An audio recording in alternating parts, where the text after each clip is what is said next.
بسم اللہ الرحمن الرحیم ایاک نعبد و ایاک نستعین۔ میرے پاکستانیوں، جب 70 کی دہائی میں جب میں کرکٹ کھیلتا تھا اور ہم یہاں پاکستانی سوچتے تھے کہ کون سا ملک ہے جو کہ مڈل ایسٹ کے اندر جدھر انسان جائے چھٹیوں کے لیے یا جس کی مثال دی جاتی تھی، تو آج آپ کو حیرت ہوگی سن کے کہ لوگ لبنان کی مثال دیتے تھے۔ آج دبئی کے لوگ بات کرتے ہیں کہ جی چھٹیوں کے لیے دبئی جانا ہے، تو 70 اور کافی دیر تک بلکہ 80 کی دہائی کی شروع میں سب بات کرتے تھے بیروت جانے کا۔ سب سے خوشحال علاقہ تھا، سارے مڈل ایسٹ سے، دبئی سے، یو اے ای سے، سعودی عربیہ سے سب لوگ بیروت کا سوچتے تھے کہ وہ ایک ایسی جگہ تھی جدھر لوگ جاتے تھے، خوشحالی تھی وہاں، ان کی جو سٹینڈرڈ آف لیونگ، ان کا جو پر کیپٹا انکم تھا، اوسط آمدنی، وہ سب سارے علاقے سے بہتر تھی۔ پھر کیا ہوا؟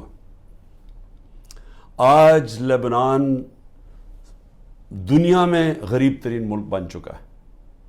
آج 70% لبنان کی جو آبادی ہے وہ غربت کی لکیر سے نیچے چلی گئی ہے۔ آج لبنان کے اندر جو پیسے والے لوگ ہیں، جو پروفیشنلز ہیں، وہ ملک چھوڑ کے چلے گئے ہیں۔ آج لبنان کے اندر جو لوگ جو فیکٹریاں لگاتے تھے، جو انڈسٹری لگاتے تھے، وہ اپنا پیسہ باہر لے گئے ہیں اور دوسرے ملکوں میں چلے گئے ہیں۔ آج وہ آپ کو دبئی میں ملیں گے، آج ابوظہبی میں لبنان سے لوگ ملیں گے، آج وہ یورپ میں چلے گئے ہیں۔ لیکن لبنان چھوڑ کے وہ لوگ چلے گئے ہیں جو جا سکتے تھے، جو پیسے والے لوگ تھے، جو ہنر تھی جن کے پاس پروفیشن تھا، وہ چھوڑ کے تو چلے گئے ہیں۔ رہ کون گیا؟ وہ لوگ جو باہر نہیں جا سکتے، جو غریب لوگوں کو ویزا نہیں ملتا باہر جانے کا، وہ رہ گئے ہیں۔ اور آج ایک وہ ملک جو خوشحال تھا، آج وہ بالکل وہ ملک بن گیا ہے جس کو لوگ چھوڑ کے جانا چاہتے ہیں۔ میں آج اپنے ملک کی بات کرتا ہوں۔ میں اس لیے یہ کہہ رہا ہوں کہ یہ جو گریس کی سمندر کے اندر جو کشتی ڈوبی ہے، جس میں آپ کہتے ہیں تقریباً 300 پاکستانی تھے، ابھی تک ہمیں پورا پتہ نہیں، کیونکہ وہ انلیگل تھے، وہ ناجائز طریقے سے جا رہے تھے، تو اس کے ابھی تک پوری رپورٹس نہیں آ رہی۔ لیکن جو میں نے ابھی تک پڑھا وہ یہ کہ جو لوگ اس کشتی پہ تھے ان سے مغربی اخباروں نے انٹرویو لیا، ان کے جو لوگ بچے تھے یا جنہوں نے وہاں سے جو یہ آزاد کشمیر سے کئی لوگ گئے ہوئے تھے، تو جب ان کے انٹرویو میں پوچھا گیا، انہوں نے کہا امید ہی ہم کچھ نہیں تھی، ہمیں امید ہی نہیں تھی کہ ہم اپنی زندگی بہتر کر سکتے ہیں۔ اس لیے وہ ساروں نے کیا کیا؟ پیسہ جمع کیا، قرضے لیے، پیسہ جمع کیا، قرضے لیے، پھر ناجائز طریقے سے ان کو یہ کوشش تھی کہ کہیں کسی طرح ہم یورپ میں چلے جائیں، ملک چھوڑ کے کسی طرح نکل جائے، یہاں امید ختم ہو گئی تھی۔ آج صرف جو یہ ہمارے غریب لوگ جن کے پاس اب بے روزگاری بڑھتی جا رہی ہے، آج صرف وہی نہیں صرف چھوڑ کے جا رہے ہیں، ہمارے 10 لاکھ پروفیشنل ملک چھوڑ کے چلے گئے اور جا رہے ہیں۔ میں نے اپنے ہسپتال کی مثال اس لیے دی کیونکہ جو کینسر ہسپتال میں اسپیشلسٹ ہوتے ہیں، دنیا میں ڈیمانڈ ہوتی ہے، دنیا میں کہیں جائیں تو جتنے ہم ان کو تنخواہ دیتے ہیں 4-5 گنا زیادہ تنخواہ مل سکتی ہے وہاں۔ تو 10% ہمارے کنسلٹنٹ شوکت خان ہم سے چھوڑ کے چلے گئے ہیں یا جانے والے ہیں، کیونکہ امید چلی گئی ہے ان کو۔ اسی طرح ہر جگہ سے یہ رپورٹ آ رہی ہے، فیکٹریز پہ جو بڑے بزنسز تھیں جدھر انہوں نے پروفیشنلز ہائر کیے ہوئے تھے، ہر جگہ سے یہی آواز آ رہی ہے کہ جی لوگ سمجھتے ہیں کہ پاکستان میں امید ختم ہو گئی ہے، آگے کوئی ان کو نظر نہیں آ رہا۔ لوگ مشکل وقت برداشت کر لیتے ہیں، ہم روزہ رکھ لیتے ہیں، پتہ کہ شام کو ہم نے روزہ کھولا ہے، بھوکے رہتے ہیں سارا دن۔ اسی طرح لوگوں کو اگر یہ امید ہو کہ آگے جا کے حالات بہتر ہو جائیں گے، وہ کہا ٹھیک ہے یہ مشکل وقت برداشت کر لیتے. لیکن جو حالات اب جا رہے ہیں, لوگوں کی امید جا رہی ہے ملک سے. اور میں یہ جو آج بات کر رہا ہوں, میں اس لیے کر رہا ہوں, وہ جو لوگ آج اقتدار میں بیٹھے ہوئے ہیں, میں ان کے لیے یہ سامنے رکھ رہا ہوں. دو قسم کے لوگ ہیں نا, ایک تو وہ ہیں جو کہ NRO والے ہیں, جنہوں نے اپنے پیسہ بچانا تھا, جو صرف آئے ملک سے اس لیے تھے کہ ان کے اربوں روپے کے اوپر کرپشن کیسز تھے, تو انہوں نے تو NRO لینا تھا.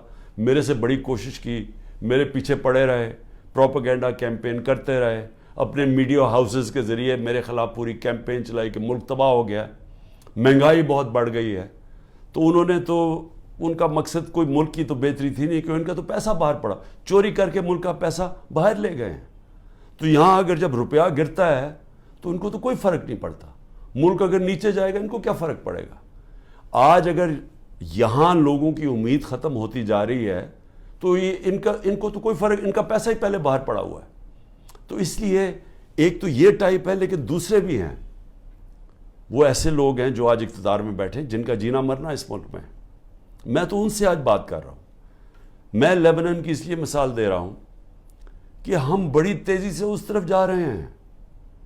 ہم اس وقت اتنی تیزی سے وہاں جا رہے ہیں کیونکہ ملک کے اندر جو دولت بڑھتی ہے, جس کو ویلتھ کریشن کہتے ہیں, دولت میں جو اضافہ ہوتا ہے, وہ تو سکڑ کے 6% سے جا کے نیچے چلا گیا ہے 0.2%, کئی کہتے ہیں اسے بھی نیچے چلا گیا. جو انڈسٹری جس کی وجہ سے روزگار ملتا تھا لوگوں کو, انڈسٹری جو ایک ایسی چیز ہے جس کی وجہ سے ٹیکس بڑھتا ہے, کیونکہ دولت بنتی ہے اس میں سے ٹیکس بنتا ہے, ملک کی آمدنی بڑھتی ہے, اس میں سے ایکسپورٹس بڑھتی ہیں, تاکہ آپ جو یہاں ڈالرز ملک میں آئیں. وہ جو انڈسٹری تیزی سے بڑھ رہی تھی, وہ انڈسٹری تو نیچے چلی گئی ہے. ٹیکسٹائل انڈسٹری جو سب سے بڑی ہماری, جس کی وجہ سے ڈالر ملک میں آتے ہیں, ابھی سینٹ ہیئرنگ کے اندر وہ ٹیکسٹائل انڈسٹری والے لوگوں نے سینٹ کے اندر جا کے بتایا ہے کہ 40% پاکستان کی ٹیکسٹائل انڈسٹری بند ہو چکی ہے. 70 لاکھ لوگ جو ٹیکسٹائل انڈسٹری میں کام کرتے تھے وہ بے روزگار ہو گئے ہیں. اور 25% مزید اگر انہوں نے کہا کہ یہ آپ نے نہ کیا, جو قیمتیں آپ نے اتنی چڑھا دی ہیں, بجلی کی قیمت دگنی ہو گئی ہے, گیس کی قیمت کہاں سے کم پہنچ, اگر یہ آپ نے کم نہ کی تو 25% مزید اور بند ہو رہی ہے. اب یہ یاد رکھیں کہ یہ صرف سال پہلے فیصل آباد کے لوگوں سے پوچھیں, مجھے ٹیکسٹائل والے لوگ کہتے تھے کہ ہمیں ٹیکسٹائل کا ورکر نہیں مل رہا. ٹیکسٹائل انڈسٹری بوم کر رہی تھی, ٹیکسٹائل انڈسٹری کی ایکسپورٹس ریکارڈ تھی, اس کی جو وہ ٹیکس دے رہی تھی ہمیں. تو وہ 1 سال کے اندر یہ ملک کدھر سے کدھر گیا ہے کہ میں نے صرف یہ تو ٹیکسٹائل انڈسٹری جب گئی, ایکسپورٹس کم ہوئی, باقی بھی ایکسپورٹس جب کم ہوئی, جو ہمیں ڈالر میں بھیج رہے تھے ریمیٹنسز, جو ورکرز تھے, وہ 13% کم ہو گئی. ہم نے صرف 1 سال کے اندر جو ڈالر ہر سال بڑھ رہا تھا, ہمارے آخری 2-3 سال ڈالر بڑھتے جا رہے تھے, ریمیٹنسز بڑھتی جا رہی تھی, ایکسپورٹس بڑھتی جا رہی تھی, ہر سال بڑھتی جا رہی تھی, ریکارڈ تھی ہماری آخری 1 سال میں. وہ صرف جو ریمیٹنسز میں کمی ہوئی ہے اور جو ایکسپورٹس میں کمی ہوئی ہے, وہ 7.1 ارب ڈالر ہوا ہے. ہم IMF سے 7 ارب ڈالر کا قرضہ مانگ رہے ہیں. اتنا 1 سال کے اندر کمی آ گئی ہے ڈالرز کے اندر آنے میں, اور یہ مزید اور نیچے جا رہا ہے, کیونکہ جتنا جو مارکیٹ میں ڈالر بک رہا ہے اور جو اس کی آفیشیل ریٹ ہے, اس میں جتنا فرق بڑھتا جا رہا ہے, اتنا اور پیسہ بینکنگ چینل سے نہیں آ رہا, یعنی کہ ملک کو اتنا اور کمی ہوتی جا رہی ہے ڈالرز کی. اور جس طرح ہماری انڈسٹری بند ہوتی جا رہی ہے, ڈی انڈسٹریلائز ہو رہا ہے, آگے بے روزگاری بھی بڑھتی جا رہی ہے, اور ہمارا ٹیکس بھی کم ہوتا جا رہا ہے, اور آگے جا کے جو ہمارا ایکسپورٹس جو ڈالرز آنے ہیں وہ مزید اور کم ہوتے جا رہے ہیں. تو ملک میں امید کیوں جا رہی ہے لوگوں کی؟ کیونکہ ان کے پاس اب کوئی راستہ ہی نہیں ہے اس کو چینج کرنے کا. جو کوئی بھی روڈ میپ ہوتا ہے کہ ہاں یہ کرائسس آ گیا, ایسے نکلنا کیسے ہے, سامنے تو ان کے پاس کوئی روڈ میپ ہی نہیں ہے. اوپر سے آئی ایم ایف کے ساتھ سمجھوتا نہیں ہوا. اب یہ بھی سمجھ لیں کہ آئی ایم ایف کے ساتھ سمجھوتے کا کیا مطلب ہے کہ آئی ایم ایف کہ اب ہمارے پاس ہم نے آگے ادائی کرنی ہے ہماری جو قرضوں کے اوپر قسطیں ہیں ڈالرز کی, اب وہ ہمارے پاس ہے ہی نہیں, اور اگر ہم نے ڈالرز نہ دیے تو ڈیفالٹ کر جائے گا. ڈیفالٹ کر گیا تو بھی پاکستان کی تاریخ میں 38% مہنگائی ہے, تاریخ میں سب سے زیادہ. انہوں نے جب پروپیگنڈا میرے خلاف کیا تھا سب نے مل کے, یہ این آر او نے جو میڈیا, تو 12.4% تھی مہنگائی, آج 38% ہے.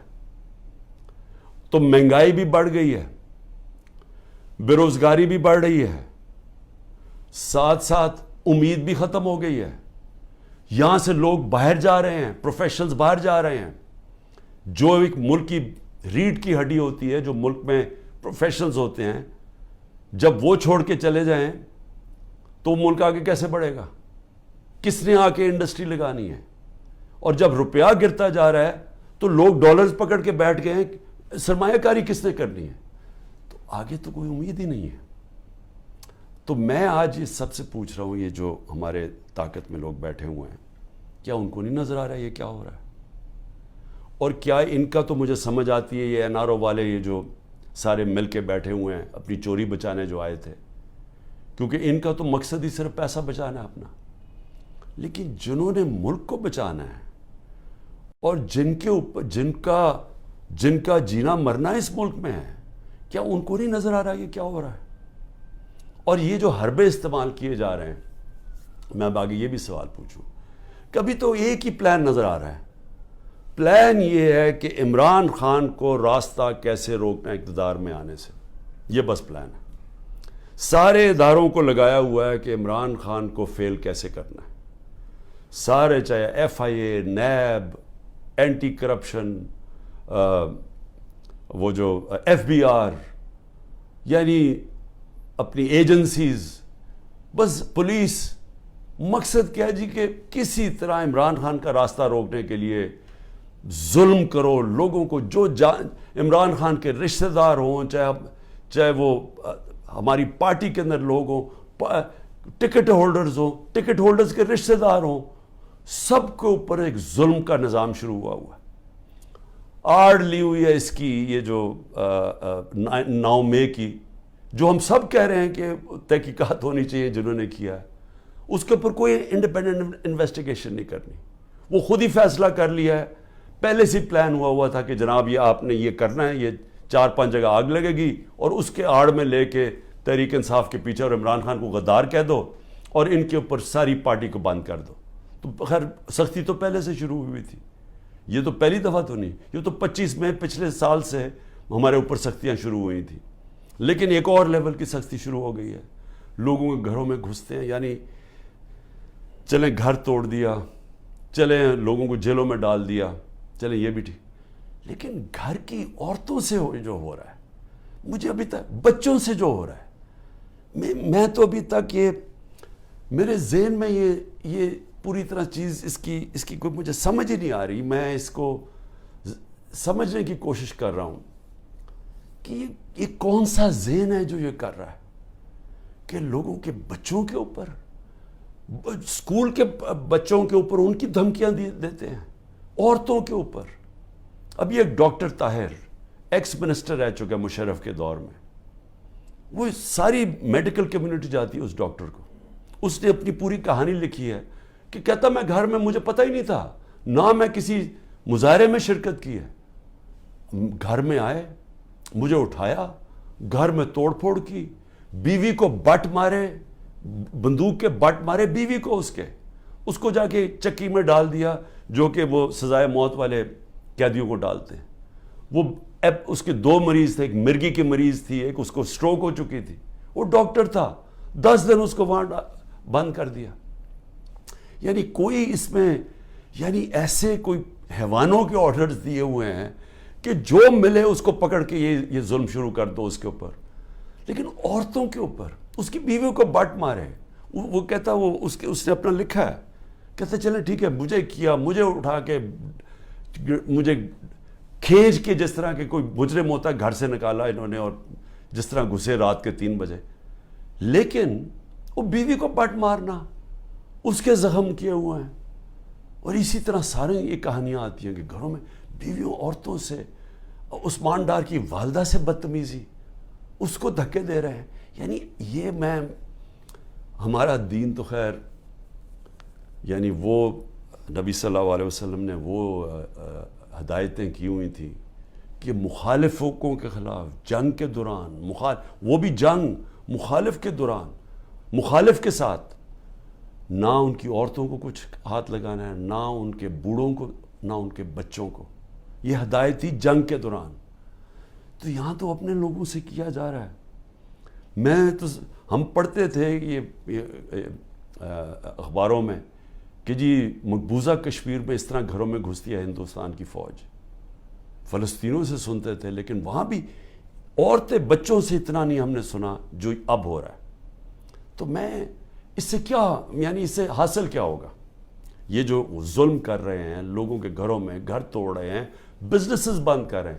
آگے بے روزگاری ہے، لوگوں کی بزنسز بند کر رہے ہیں. وہ لوگ بے روزگار، اچھا پھر نوکروں کو اٹھا کے لے جاتے ہیں. مجھے ابھی یہ نہیں سمجھ آئی، وہ بیچارے نوکر جو اپنی بیوی بچوں کا پیٹ پال رہے ہیں، ان کو اٹھا کے لے جاتے ہیں اور ان کو مارتے ہیں، ان کے اوپر ظلم کرتے ہیں.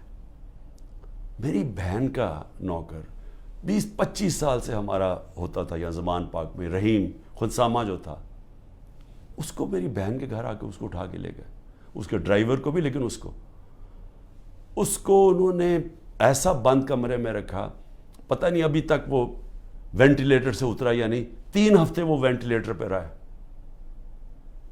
3 ہفتے وہ اپنی زندگی موت کی جنگ لڑتا رہا. تو غریبوں سے بھی ظلم. تو اس سے کیا، اچھا اب اس سے کیا حاصل کیا ہو رہا ہے؟ میرا یہ اگلا سوال ہے. 400 ہمارے ٹکٹ ہولڈرز پنجاب میں جن کو میں نے ٹکٹ دیا، تقریباً 400 ہیں. 40 صرف چھوڑ کے گئے ہیں.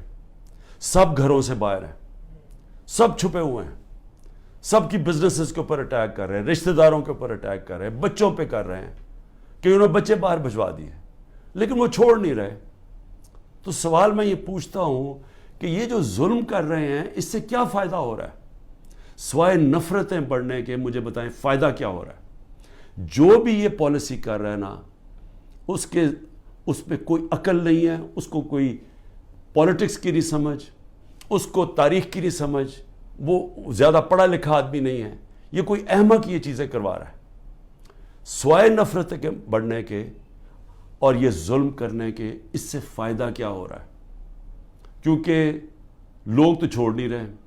جو چھوڑ کے گئے ہیں، آپ نے یہ نہیں، مجھے نقصان نہیں پہنچایا جو چھوڑ کے گئے ہیں. آپ نے ان کے کریئر ختم کر دیے، آپ ان کی پالیٹکس ختم کر دی ہے. جو چھوڑ کے گیا اس کی پالیٹکس ختم ہے. اور یہ سوال پوچھیں گے کیوں نہیں چھوڑ کے جا رہے؟ ان کو بھی پتہ ہے، ان کو پبلک کا پتہ ہے کہ جس وقت وہ چھوڑ کے گئے پبلک ان کو ووٹ نہیں ڈالے گی. ان کو بھی پتہ ہے، لیکن ان کے اوپر فائلیں بنائی ہوئی ہیں، کئیوں کو چھوڑ دیا جو چلے گئے ہیں. لیکن آگے میں صرف اب آگے پوچھتا ہوں کہ مجھے کیا نقصان پہنچا رہے ہیں؟ مجھے میری بہنوں کے اوپر اور بھی رشتہ داروں کے اوپر انہوں نے کیا ہے. یہ اسی طرح کی سختی کی. سب بیٹھے ہم سہ رہے ہیں. سب میرے گھر ابھی تک سیکیورٹی کا جو چیف تھا وہ ابھی تک غائب ہوا ہے، اس کو اٹھا کے لے گئے. یہاں سے وہ آئے بچے بیچارے سوشل میڈیا کے پرسوں، ان کو پکڑ کے لے گئے. وکیل میرا آیا جو اس کا کوئی تعلق ہی پارٹی سے نہیں تھا، وہ اور اس کے ڈرائیور کو اغوا کر کے لے گئے. وہ رات تک اس کو رکھا. تو کیا میں اس سے ڈر جاؤں گا یا پیچھے ہٹ جاؤں گا؟ کیا مجھے اس سے، یہ جو کیسز ہیں، قتل کا کیس میرے اوپر کر دیا، میری بہن کے اوپر کیس کیا ہوا ہے اینٹی کرپشن نے، 6 ارب کی زمین لیا میں لیا اس نے جب میں پرائم منسٹر تھا. یعنی ایسے ڈفر ہیں لوگ. میں واقعی یہ ڈفر ہی ہوں گے. وہ اینٹی کرپشن سے کیس کروایا. وہ اس نے چیک سے پیسے دیے تھے، اور پیسے کتنے تھے؟ 6 کروڑ کی زمین تھی، 75 لاکھ اوپر ٹیکس دیا ہوا ہے. وہ چیک سے سارا دیا ہے. وہ چیک کے نمبرز ہیں، چیک کی ڈیٹ ہے، اور وہ کب دیے ہیں وہ میری بہن نے وہ کب یہ پراپرٹی خریدی؟ جب حمزہ شریف پنجاب کا چیف منسٹر تھا، میں پرائم منسٹر ہی نہیں تھا تب. تو اب سوچ لیں کہ یہ کس سطح کے اوپر پہنچ گئے کہ 160 کیسز ہو گئے میرے پر. کیا میں پیچھے ہٹ گیا ہوں؟ کیا میں پیچھے ہٹ جاؤں گا؟ میں تیار بیٹھا ہوں. مجھے پورا پتا ہے کہ انہوں نے جیل کا پلان بنایا ہوں، میں تیار ہوں جیل کے لیے. لیکن اس سے کیا ہوگا؟ چل میں جیل چلا جاؤں گا، ڈسکوالیفائی کر دیں گے مجھے. اتنے کیسز ہیں، کبھی بھی کر سکتے ہیں. اس سے کیا ہوگا؟ یہ میری آج بات یاد رکھ لیں، کیونکہ آپ کو پولیٹکس کی سمجھ نہیں ہے. یہ پولیٹیکل انجینئرنگ بار بار فیل ہو چکی ہے. یہ جو آپ کرنے جا رہے ہیں، میری ذرا سن لیں بات. مجھے آپ ڈسکوالیفائی کریں گے، میں جیل میں ڈالو گے، تب بھی پی ٹی آئی جیتے گی. تحریک انصاف کا ووٹ بینک بڑھتا جا رہا ہے. یہ ظلم کی وجہ سے اور لوگ ہمارے ساتھ آ گئے ہیں. لوگ چھوڑ اس لیے نہیں رہے، لوگوں کو بھی پتا ہے، نیچے سے پتا ہے، پبلک ان کے ساتھ کھڑی ہے. ورکر کیوں نہیں چھوڑ کے جا رہا؟ ورکر جیلوں سے نکلتا ہے، اس کو سوچیں بری طرح رکھتے ہیں. وہ عدالت میں جاتا ہے، تحریک انصاف زندہ باد کے دعوے لگاتا ہے. وہ کیوں نہیں چھوڑا؟ کیونکہ قوم جب ایک نظریے کے ساتھ کھڑی ہو جائے، آپ ڈنڈے مار کے ان کو نظریہ نہیں ان سے نکال سکتے. یہ جو بھی پالیسی بنائی ہوئی ہے ظلم کرنے کی، یہ فیل ہو گئی ہے. یہ پالیسی کامیاب نہیں ہو سکتی. آپ جب بھی الیکشن کروائیں گے، میرے سے آج لکھ کے لے لیں، تحریک انصاف سویپ کرے گی. بلکہ آپ نے پی ڈی ایم کا جنازہ نکال دیا ہے. آپ نے ان پارٹیز کو بالکل جو رہی صحیح کسر ہے ختم کر دی ہے. یہ اب الیکشن ہی نہیں لڑنے کے قابل. یہ وہ الیکشن کوشش کریں گے، وہ جو ابھی کراچی کے اندر وہ جو میئر کا الیکشن ہوا، اس ٹائپ الیکشن. وہ میئر کا الیکشن تو ہو سکتا ہے انڈائریکٹ.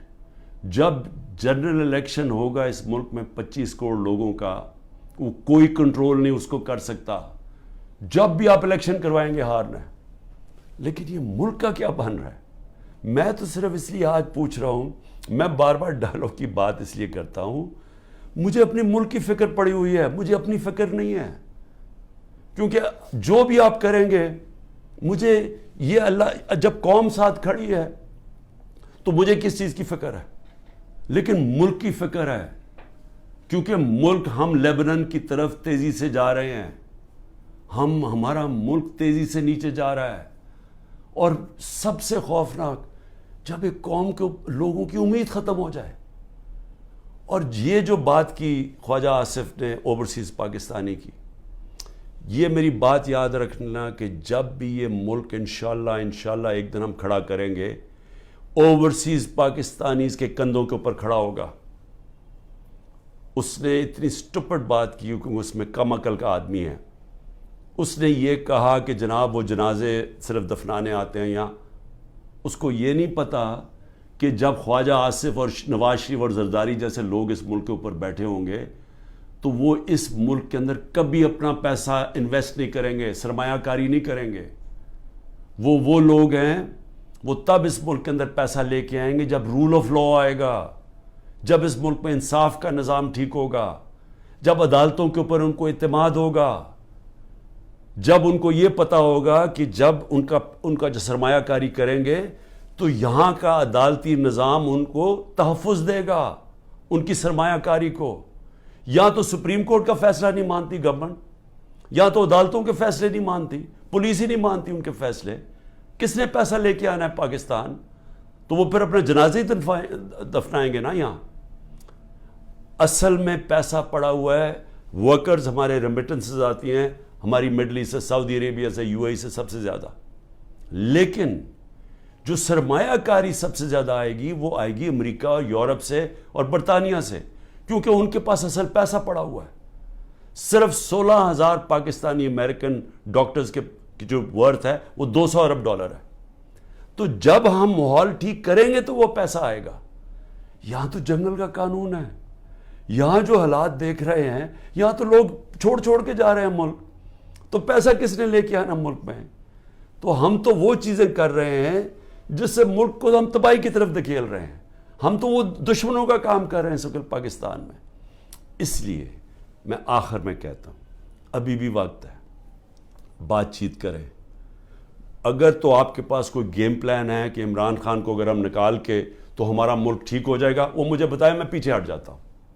لیکن اگر گیم پلان صرف یہ ہے کہ عمران خان راستے سے ہٹ جائے کیونکہ یہاں لوگوں کو اپنی ذاتی فائدے نظر آ رہے ہیں، لوگ اپنے این آر او مل جائے گا لوگوں کو، یا لوگوں کو اپنی پوزیشنز کی فکر پڑی ہوئی ہے، اگر صرف اس لیے عمران خان کو ہٹانا ہے تو عمران خان تو راستے سے نہیں ہٹے گا.